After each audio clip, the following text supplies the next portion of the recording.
Welcome back, guys, and this is my next video where I'm going to show you a few things. I'm going to create a static or dynamic IP. I'll give you the how and why of them and the good and the bad, basically. I'm going to use ping, traceRT, ipconfig and NSLOOKUP, show you the strengths and weaknesses of those as well, share some folders and files within a network and the advantages of that.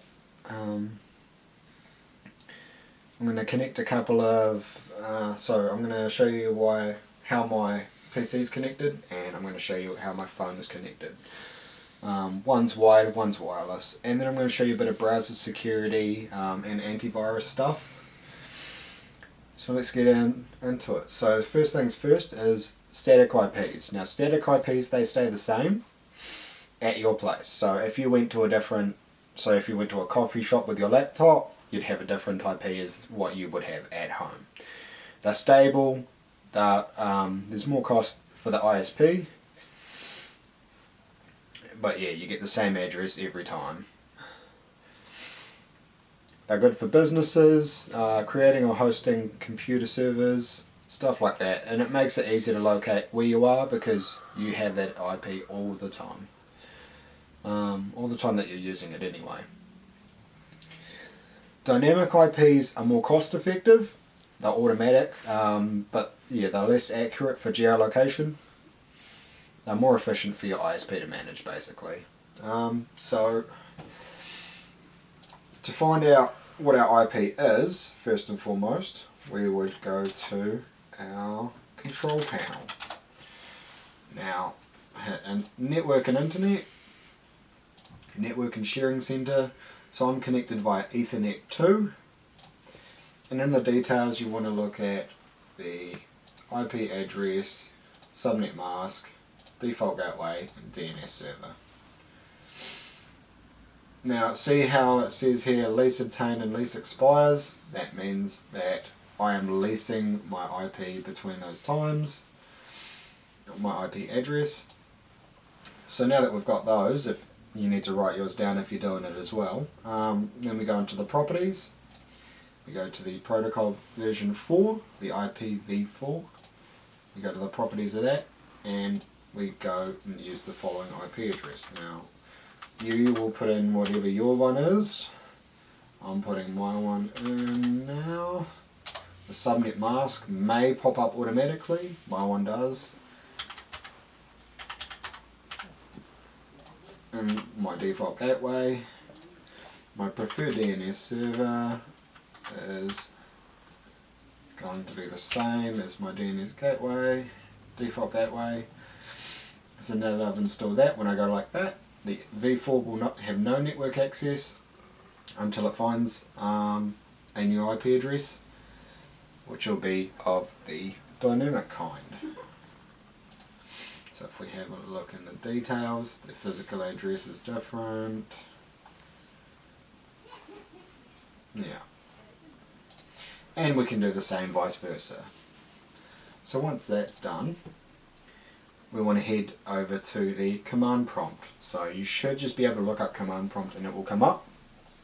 Now the next part of this is to use ping, traceRT, ipconfig and NSLOOKUP. The first thing I'm going to show you is ping. And basically what you're going to do is ping between your computer and where you want to ping it from, to be able to diagnose problems between that. So let's say, for example, I had a problem with Google. So I'd go ping google.com and it would be pinging from Google. So with 32 bytes of data, replying, 4 packets sent, 4 received, so I didn't lose any packets. And it took 40 ms minimum, 40 ms maximum with an average of 40 ms. So sometimes if it can't find something that comes back from that, if it's a bit broken, if it's a bit slow, you may want to see how to diagnose that, which is where traceRT comes in.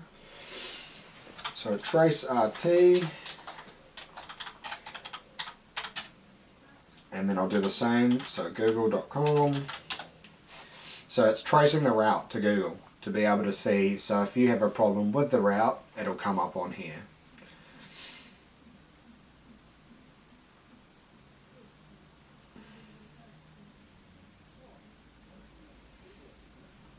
There you go. So the trace is completed. Nothing too major there that popped up, so nothing to really worry about.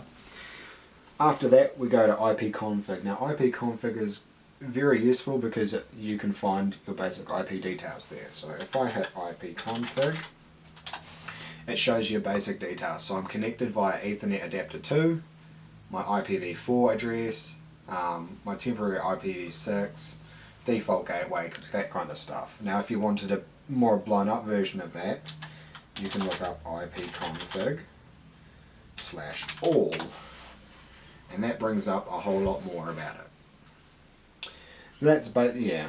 ipconfig is basically used to help find your IP, your computer's IP, and do a bit of troubleshooting. The last thing we're going to look at with these is NSLOOKUP inside the command prompt. Now NSLOOKUP will look up any addresses with a domain name, so I'll use, for example, google.com again, so NSLOOKUP google.com,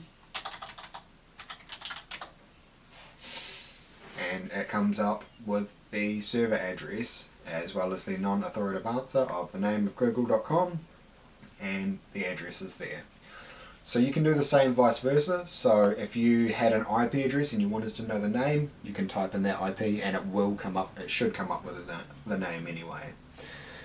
So that's all those done.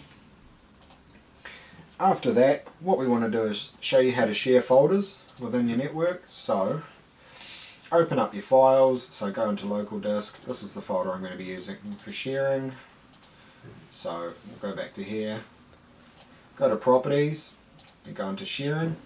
Now I'm going to go advanced sharing, share this folder, go to permissions, so everyone has the permission to read it, and I'm going to add my administrator account onto there and allow all permissions for the admin account, and make it so that everyone can read but they can't change anything, whereas my admin account can change everything. So we're going to want to apply that. Basically, so once you give someone else full control, they can go through and delete some stuff for you, and that may be a good thing, but that may not be a good thing, because you might need some files and then someone's gone in and deleted them on you, which isn't very fun. So that's how to share files and folders within a network. After that, we come to browser security. So for my browser, I'm using AdBlock Plus, which is a bit of extra security and strength on top of that. Otherwise, you can go into your browser settings. Usually it'll be in the top right, you'll be able to get to your settings. We come down here, go into advanced, and there's privacy and security settings in there. So you can clear your browsing data and all that, preload pages if you want to, allow sites to check if you have payments methods saved, all that kind of stuff. So you can turn that off if you want a bit more extra security on there. Some of them are better for security. So that's browser security done. Now as you can see here down on this side, I'm connected via network 2. I open that up and you can see my properties for my IPv4 and v6 addresses, that kind of stuff. The other way that I'm going to show you, which is wireless because that was wired, is by using my phone. So this is my phone here. Give me a second to focus the camera. Alright, so now I'm going to go to my settings, and up here I'm going to go to Wi-Fi. Your phone might have a bit of a different way to get to it, but mine goes like this, and I go up there and choose advanced settings, and that shows up with my MAC address and yeah, all that kind of IP address stuff.